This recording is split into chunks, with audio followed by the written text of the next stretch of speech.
حضرت ام سلمہ رضی اللہ تعالیٰ عنہا کی گفتگو ہے. انہوں نے جا کر عرض کی یا رسول اللہ صلی اللہ علیہ وسلم جب بھی قرآن میں پڑھتی ہیں تذکرہ مردوں کا ہے, جہاد کا تذکرہ پڑھتی ہیں مردوں کا ہی ذکر آتا ہے, ہجرت کا کوئی سبق پڑھے اب بھی مردوں کا ذکر آتا ہے, ہم عورتیں پیچھے رہ گئی. تو رب ذوالجلال نے حضرت ام سلمہ رضی اللہ تعالیٰ عنہا کی گفتگو کر مصطفیٰ کریم صلی اللہ علیہ وسلم پر قرآن مجید فرقان حمید کی آیت کریمہ نازل کر دی.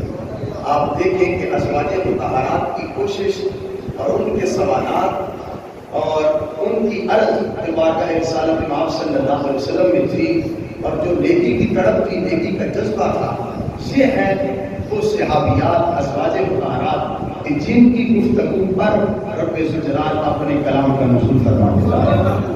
اب یہ آیت کریمہ نازل ہوئی.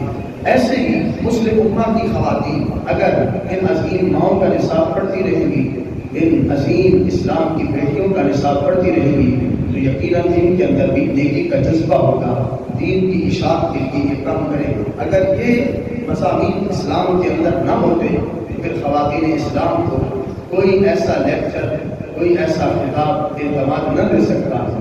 ایک پورا نمونہ رسول کریم علیہ السلام کی سیرت کے اندر موجود ہے, یہاں تک کہ رسول اکرم صلی اللہ علیہ وسلم کی بڑی بیٹی حضرت زینب رضی اللہ تعالی عنہا, انہوں نے اللہ رب العزت کے حکم پر ہجرت کی, جس کا ذکر بخاری شریف میں ہے. ان کے پیٹ کے اندر بچہ تھا. دو بدبخت انسان مکہ اور مدینہ شریف کے درمیان کے رستے پر تھے جنہوں نے حملہ کیا. حضرت زینب رضی اللہ تعالی عنہا کو نیزہ مارا, جس زخم کے سبب میں مدینہ شریف میں ان کی شہادت ہوئی. حضرت زینب رضی اللہ تعالی عنہا سب سے عظیم باپ کی بیٹی اور سب سے عظیم بیٹی حضرت سیدہ خاتون جنت رضی اللہ تعالی عنہا کی بڑی مشیرہ حضرت زینب رسول کریم علیہ الصلوۃ والتسلیم کی بیٹی ہے. اولین جو اسلام کے لیے شہادتیں پیش ہوئی, ان شہادتوں کے اندر ایک نام حضرت زینب سلام اللہ علیہا کا بھی ہے. اور رسول اکرم مجسم شفیع اعظم صلی اللہ علیہ وسلم نے پھر انہیں کمال برکت سے نوازا. جس وقت ان کا وصال ہوا, نبی کریم علیہ السلام کو تسلیم کو بتایا گیا, سرکار عالم صلی اللہ علیہ وسلم نے جو تہبند باندھا ہوا تھا وہ تبدیل کیا, نیا تہبند باندھا اور پہلے والے کا حکم دیا کہ یہ تہبند لے جاؤ اور اس سے میری بیٹی کو کفن دے دو. اور وہ جو بدن رسول صلی اللہ علیہ وسلم کے ساتھ کپڑا مس ہو چکا تھا, وہ حضرت زینب رضی اللہ تعالی عنہا کی خصوصیت میں شامل ہے کہ ان کو سرکار نے بطور تبرک وہ تہبند عطا کیا. بلکہ اس سے آگے بھی انہوں نے لکھا ہے کہ حضرت زینب رضی اللہ تعالی عنہا کی قبر میں رسول اکرم صلی اللہ علیہ وسلم خود اترے ہیں اور اپنے مقدس آنکھوں سے اپنی بیٹی کو کفن فرمایا ہے. ہمارے بزرگوں نے لکھا کہ 6 ایسی قبریں ہیں جس میں سرکار داخل ہوئی. 6 کے علاوہ کسی اور کی قبر میں سرکار یوں داخل نہیں ہوئے جتنا اہتمام کے ساتھ ان 6 قبروں کو نوازا گیا. ان میں ام المؤمنین حضرت خدیجہ کبریٰ رضی اللہ تعالی عنہا کے پچھلا بیٹے جو پچھلے شوہر سے تھے, ان کی قبر میں سرکار خود ہوئے, ان کو کفن بھی پہنایا اور غسل بھی دیا, اور پھر سرکار عالم صلی اللہ علیہ وسلم نے خود ان کو کفن کیا. حضرت ام رومان ام المؤمنین عائشہ صدیقہ رضی اللہ تعالی عنہا کی والدہ سرکار عالم صلی اللہ علیہ وسلم کی ساس, ان کے لیے سرکار قبر بنتے ہیں. ان کی قبر میں اتر کر سرکار علیہ السلام نے ان کے بدن کو قبر کے اندر خود ان کی تدفین فرمائی. ایسے ہی ایک صحابی رسول ہیں جن کا نام ہے حضرت عبداللہ ذوالبجادین. ذوالبجادین ان کو اس لیے کہا جاتا ہے, عربی کے بجادین کہتے ہیں 2 کمبلوں, ایک کمبل ہو تو اس کے 2 ٹکڑے کر دیے جائیں اور اس کو اپنے بدن پہ لے لیا جائے. جب انہوں نے کلمہ پڑھا تھا, ان کے خاندان والوں نے ان کو گھر سے نکال دیا اور کہا تمہیں کوئی چیز بھی نہیں ملے گی, جہاں جانا چاہتے ہو چلے جاؤ, تم صحابی بن گئے, تم نے اپنا دین تبدیل کر دیا ہے, تم محمد کے پیچھے چل پڑے ہو اور تم نے اپنے باپ دادا کے دین کو چھوڑ دیا ہے. یہ سب سے بڑا مشرکین کا تانا ہوتا تھا. تو حضرت عبداللہ ذوالبجادین سرکار عالم صلی اللہ علیہ وسلم کی بارگاہ میں آئے, اور ان کی قسمت کے لیے سرکار کی بارگاہ میں جب آئے ہیں, ان کو رسول کریم علیہ السلام نے اپنا دربار مقرر کر دیا ہے. یہ سرکار کی چوکٹ پر بیٹھتے تھے اور اونچی اونچی آواز میں اللہ اللہ اللہ کا ذکر کرتے رہتے تھے. ایک دن حضرت عمر رضی اللہ عنہ آپ نے کہا یہ ریاکار ہے, اونچی اونچی آواز میں اللہ کا ذکر کرتا ہے, چھوٹے حضرت عمر کی طبیعت بڑی سخت تھی، تو وہ چاہتے تھے کہ ہر نیکی کے اندر اخلاص ہی رہنا چاہیے، اخلاص کے سوا نیکی قبول ہی نہیں ہوتی۔ تو حضرت عمر رضی اللہ عنہ سرکار نے جبرا سرکار دو عالم صلی اللہ علیہ وسلم نے فرمایا عمر میرے عبداللہ سے ایسی باتیں نہ کرو، جبکہ جس وقت انہوں نے کلمہ پڑھا سرکار نماز پڑھا رہے تھے، ان کا نام بھی سرکار نے خود رکھا، اور رسول اکرم صلی اللہ علیہ وسلم کی یہ عادت کریمہ تھی کہ جب نماز پڑھاتے تو نماز کے فوراً بعد سلام پھیر کر دیکھتے کہ کون ہے ایسا انسان جو نیا ہمارے پاس آیا ہو، نیا دین کا اسلام کا مہمان ہو۔ تو جب ان کو دیکھا تو رسول کریم صلی اللہ علیہ وسلم نے ان سے پوچھا تمہارا نام کیا ہے؟ انہوں نے کہا میرا نام عبد العزیٰ ہے۔ رسول اکرم صلی اللہ علیہ وسلم نے فرمایا آج سے تمہارا نام عبداللہ ہے، عبد العزیٰ نہیں ہے۔ وہ وقت گزر گیا جس میں انہوں نے عبد العزیٰ کہتے پکارتے تھے۔ ان کے پاس صرف ایک چادر تھی، ایک کمبل تھا، انہوں نے اس کے دو ٹکڑے کیے، ایک کو نیچے باندھ دیا، ایک کو اوپر کر دیا، اور نبی کریم علیہ السلام کو تسلیم کی، بارگاہ میں حاضر ہو گئے، اور ساری بات کا رسول کریم علیہ السلام کو تسلیم کی، محبت کو ترجیح دی۔ تو یہ حضرت عبداللہ جب ان کا وصال ہوا تو نبی کریم صلی اللہ علیہ وسلم ان کی قبر کے اندر بھی خود اترے، ان کی تدفین فرمائی۔ حضرت عمر بن خطاب رضی اللہ تعالیٰ عنہ آپ قبر پر کھڑے تھے، حضرت عبداللہ کی قبر پر، ذوالفجارین کی قبر پر، اور حضرت ابوبکر صدیق رضی اللہ تعالیٰ عنہ کہتے تھے کاش کہ یہ قبر ہماری ہوتی، اس میں سرکار داخل ہو گئے ہیں۔ اتنی حسرت تھی، بدن رسول صلی اللہ علیہ وسلم کی اتنی برکات ہے، سرکار اسلام کا وجود جہاں پہنچ جاتا ہے، جس جگہ پہ سرکار کا وجود ہو، جو مٹی سرکار کے بدن سے لگ جاتی ہے، یہ بات حقیقت ہے کہ دنیا کیا، آخرت کیا، قبر کیا، کوئی عذاب بھی اس جگہ پر دوبارہ حملہ نہیں کرتا، اور اس جگہ پہ نہیں آتا جہاں رسول کریم صلی اللہ علیہ وسلم کے قدمین شریف ہیں لگے ہوئے۔ ایسے ہی حضرت فاطمہ بنت اسد کے بارے میں بھی آتا ہے، بلکہ ان کے بارے میں تو بہت زیادہ تفصیل ہے کہ سرکار ان کی قبر میں لیٹے، ان کی قبر کے اندر لیٹے، اور نبی پاک صلی اللہ علیہ وسلم نے خود قرآن بھی پڑھا ہے، پھر ان کے لیے دعا بھی کی ہے کہ یا اللہ ان کو میں نے اپنی چادر دی اس لیے دی تاکہ جہنم کے عذاب سے یہ محفوظ ہو جائیں۔ اور پھر حضرت فاطمہ بنت اسد رضی اللہ تعالیٰ عنہا کی یہ بھی خصوصیت ہے کہ سرکار نے دعا کی یا رب العالمین حضرت فاطمہ بنت اسد امی بعد امی، جو میری ماں کے بعد میری ماں ہے، جس نے میری پرورش کی ہے، لہٰذا اے اللہ میں تیری بارگاہ میں دعا کرتا ہوں کہ پہلے تمام انبیاء کے وسیلے سے اور میرے وسیلے سے ان کی مغفرت فرما دے۔ یہ 6 اشخاص ہیں جن کی قبر کے اندر نبی کریم علیہ السلام خود اترے ہیں۔ تو اسلام کی بیٹیاں ہر دور کے اندر دین مدین کی خدمت کرتی رہی ہیں۔ آج جو کہ اسلامی خواتین کے اندر دین کی دلچسپی کم ہے، اور دین اسلام کی اشاعت کے اندر ان کا حصہ بہت کم ہے، جتنا ہونا چاہیے تھا اتنا نہیں ہے، اگرچہ وہ مردوں کے برابر دین اسلام کا کام نہیں کر سکتی، مگر اپنی جگہ پر دین اسلام کی تڑپ تو رکھتی ہیں، اس کی اشاعت کے لیے اور دین اسلام کی قوت کے لیے کام کر سکتی ہے۔ تو حضرت ام سلمہ رضی اللہ تعالیٰ عنہا کو یہی تڑپ تھی۔ مسلم امہ کی خواتین کے جذبات دیکھیے، بالخصوص میں آپ کے سامنے حضرت اربا بنت قریش ان کا انداز خطاب رکھتا ہوں۔ حضرت اربا بنت قریش رضی اللہ تعالیٰ عنہا یا حضرت عثمان سے قریش رضی اللہ تعالیٰ عنہ آپ کی والدہ کو فرمائے، جس وقت حضرت عثمان سے قریش رضی اللہ تعالیٰ عنہ آپ نے کلمہ پڑھا، حضرت اربا بنت قریش کے پاس عقبہ بن ابی معیط گیا ہے، اس سے امید تھی کہ میں جب تک اربا بنت قریش کو کہوں گا تو حضرت عثمان کی ماں ہے، میری بات مان لے گی اور میری حمایت کی وہ بیان دے گی تو عثمان واپس آ جائے گا۔ عقبہ بن ابی معیط جب پہنچا تو اس نے کہا تم جانتی ہو کہ تمہارے بیٹے عثمان نے کیا کام کیا؟ وہ حضرت محمد صلی اللہ علیہ وسلم کی مدد کر رہا ہے، حضرت محمد صلی اللہ علیہ وسلم کی پیروی کرتا ہے، اور اپنے باپ دادا کو اس نے چھوڑ دیا ہے، لہذا تم اسے اس راستے سے منع کرو، پیچھے ہٹاؤ۔ میں اس لیے تمہارے پاس آیا ہوں کہ عثمان محمد صلی اللہ علیہ وسلم کے ساتھ مل چکا ہے۔ حضرت اربا بنت قریش رضی اللہ تعالیٰ عنہ آپ نے کیا جواب دیا؟ آپ کہنے لگی اس کائنات کے اندر کوئی دوسرا بتاؤ تو صحیح کہ جو محمد صلی اللہ علیہ وسلم سے بڑھ کر محبت کے لائق ہو۔ ایک ہی ذات ہے اس کائنات کے اندر جو سب سے زیادہ محبت کے لائق ہے، وہ حضرت محمد مصطفیٰ صلی اللہ علیہ وسلم ہیں. ان سے بہتر زمین و آسمان میں کوئی نہیں ہے, مشرق و مغرب میں کوئی نہیں ہے, پوری انسانیت کے اندر ان سے بہتر کوئی نہیں ہے, وفاؤں کا مستحق کوئی نہیں ہے جس سے ہم ان سے بڑھ کر پیار کریں. تو لہٰذا عثمان کو میں کیسے منع کر سکتی ہوں؟ اس کا انتخاب اچھا ہے کہ اس نے حضرت محمد مصطفیٰ صلی اللہ علیہ وسلم سے پیار کیا ہے اور ساری محبتوں پر اس نے سرکار دو عالم صلی اللہ علیہ وسلم کی محبت کو ترجیح دی ہے. اور رہی بات تم مجھے یہ سمجھانے آئے ہو, مجھ سے امید کرتے ہو کہ میں عثمان کو واپس کر دوں, عثمان کو بلاؤں کہ وہ محمد صلی اللہ علیہ وسلم کا ساتھ چھوڑ دے. میری بات سنو, میرا خطاب کیا ہے, میرے جذبات کیا ہیں. محمد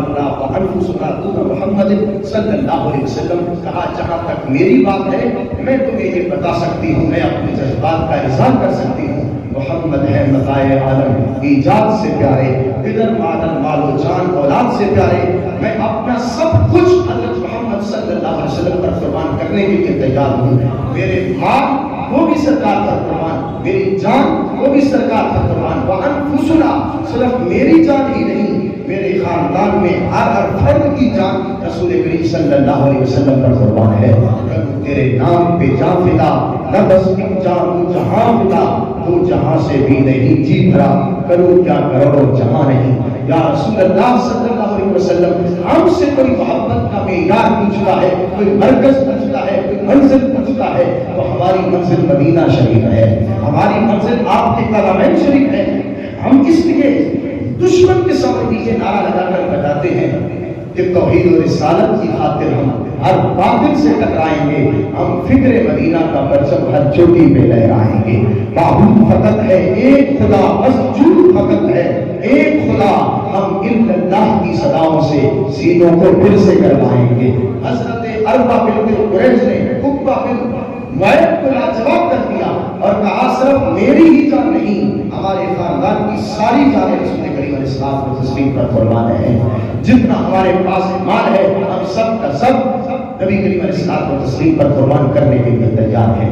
اور پھر مسلم امہ کی خواتین, یقیناً جن کا ذکر آج ہم چند مرتبہ پہلے سنا ہوگا یا پہلی مرتبہ سننے لگے ہوں گے, ان میں ایک نام حضرت ام اسحاق کا ہے. یہ مکہ شریف سے نکلی, شوہر ان کا مشرک تھا.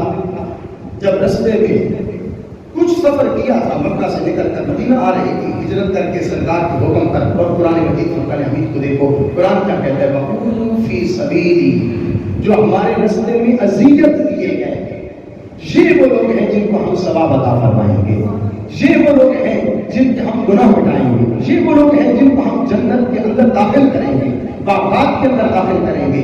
قرآن مجید فرقان حمید نے ان کا باقاعدہ ذکر کیا. حضرت ام اسحاق نے جب دیکھا, اور ان کا معیار کے تھا, ان کے بارے میں لکھا ہے کہ ان کا اگر کوئی رشتہ دار ان سے تعلق جس کا تھا وہ اپنے تعلق کو بیان کرتا, تو حضرت ام اسحاق کہتی کہ پہلے سرکار کے ساتھ تعلق جوڑو, پھر ہمارے ساتھ تعلق ہو سکتا ہے.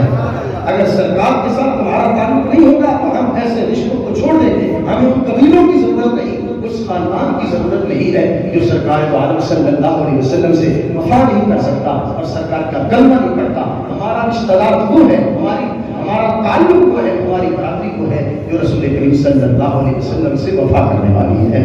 اللہ اکبر. حضرت ام اسحاق رستے میں جب پہنچی, تھوڑا سفر کیا تھا, آپ کے بھائی آپ کے ساتھ ہجرت کر رہے تھے. بھائی کو یاد آیا میں زیادہ راہ مکہ کے اندر چھوڑ آیا ہوں, کچھ دینار درہم جو انہوں نے ہجرت کے لیے تیار کیے تھے. کہا ام اسحاق تم یہیں پہ بیٹھو, میں آتا ہوں دینار درہم اٹھا کے لاؤں.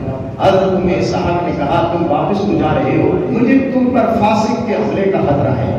اپنے شوہر کو انہوں نے فاسق کہا کہ نافرمان ہے, جب سرکار کا کلمہ نہیں پڑھا, مشرک ہے, تو پھر نافرمان ہے, مجھے اس کے حملے کا خطرہ ہے, کہیں وہ تمہیں نقصان نہ پہنچائے. انی اخشی علیک الفاسق. اور اپنا بھی خطرہ تھا, کہیں ایسا نہ ہو کہ رستے میں پوچھ کرتے کرتے لوگوں سے پوچھتے پوچھتے یہاں تک پہنچ جائے اور پھر یہاں آ کر مجھے حملہ کرے, مجھے قتل کر دے, مار دے. اپنا بھی خطرہ تھا, بھائی کے متعلق بھی خطرہ تھا.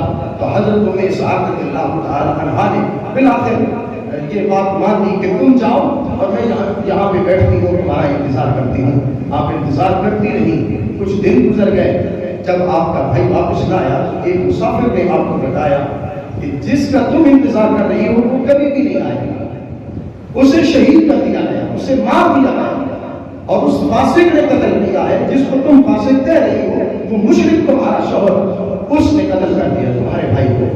حضرت ام اسحاق بجائے اس کے کہ بھائی شہید ہو چکا ہے کہ پیچھے مڑتی جاتی، واپس ان کی خبر لیتی، ایک طرف وہ اور دوسری طرف یہ کہ سرکار عالم صلی اللہ علیہ وسلم کے پاس پہنچنا چاہتی ہے، اللہ کے آرڈر پر گھر سے نکلی ہے، ہجرت کی ہے، تو تمنا ہے کہ اب مدینہ شریف کی بستی آتی ہے اور وہاں جا کر میں اپنا بسیرا، اپنا مکان بناتی ہوں اور سرکار کے قدموں میں پہنچتی ہوں، وہ راحت کا سما اور وہ محبت کا شہر، وہ عقیدتوں کا مرکز، اس مقام کے لیے حضرت ام اسحاق رضی اللہ تعالیٰ عنہا نے ترجیح دی، کہا پیچھے نہیں جاؤں گی، اب آگے جاؤں گی، جس مقصد کے لیے نکلی ہوں وہ منزل میں نے پانی ہے۔ حضرت ام اسحاق جب سرکار کے پاس پہنچی تو پھر حضرت ام اسحاق رضی اللہ تعالیٰ عنہا کی وفا کا سرکار نے صحابہ کے سامنے ذکر کیا، یہ ہے وہ خاتون دین حق سے پیچھے نہیں ہٹی۔ حضرت ام اسحاق جن کو ستایا گیا، ذات راہ بھی نہیں ہے، مگر پھر بھی انہوں نے اللہ کے حکم کی پابندی کی ہے۔ آج مسلم امہ کی خواتین کو بھی حضرت ام اسحاق رضی اللہ تعالیٰ عنہا کا زندگی کا سلیبس پڑھ کر اس کے مطابق تیاری کرنی چاہیے۔ اگر دین متین کے اندر رہ کر کچھ آزمائش آ جائے تو آزمائش کو برداشت کر کے اپنی منزل کی طرف رواں دواں رہنا چاہیے۔ ایسے ہی ایک صحابیہ ہیں جن کا نام ہے حضرت ام ایمن رضی اللہ تعالی عنہا۔ ان کی محبت کا انداز بھی کمال ہے، کمال کی محبت حضرت ام ایمن رضی اللہ تعالی عنہا۔ حضرت ام ایمن ان کے پاس سواری بھی نہیں تھی، ظاہرہ ہوتی تھی، اور جب حکم آ گیا کہ ہجرت کرو تو انہوں نے مکہ چھوڑا، مدینہ کے راستے میں چل پڑی، پیدل، اونٹ بھی نہیں ہے، سواری بھی نہیں ہے، زیادہ راہ بھی نہیں ہے، اور دین اسلام کے آغاز پر، دین اسلام کے احکام پر پابندی کا جذبہ اتنا ہے کہ حضرت ام ایمن رضی اللہ تعالی عنہا آپ نے سفر جاری رکھا، روزہ بھی نہیں چھوڑا، سفر بھی جاری رکھا ہے، روزہ رکھ کے پیدل سفر بھی کر رہی ہے۔ مقام روضہ جس پر آج لوگ جاتے ہیں، ایک کنویں کا نام ہے، وہاں سے پانی لائے تو گردوں کے لیے اس کا پانی بہت زیادہ مفید ہے، انسان کو گردوں کا مرض نہیں لگتا۔ حضرت سلمہ نے خود ذکر کیا جب ان کے پاس مریض آتے تھے تو سرکار کا جبہ دھو کر جو پانی نچوڑ کر مریضوں کو دیتی تھی وہ پیتے تھے، رب ذوالجلال انہیں شفا عطا فرما دیتا تھا۔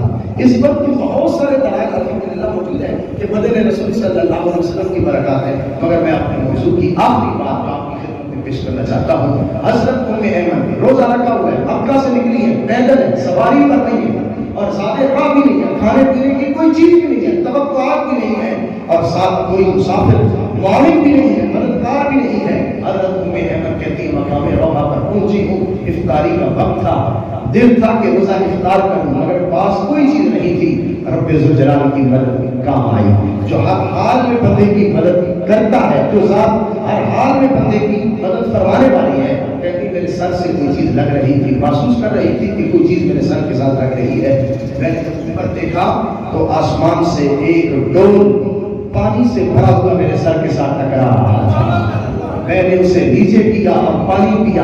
یہ ہے مسلم امہ کی خواتین، ان کا توکل، ان کا صبر، ان کی تسلیم و رضا کی وہ عظیم محنت جو رب ذوالجلال نے انہیں راہ حق میں عطا کی ہے۔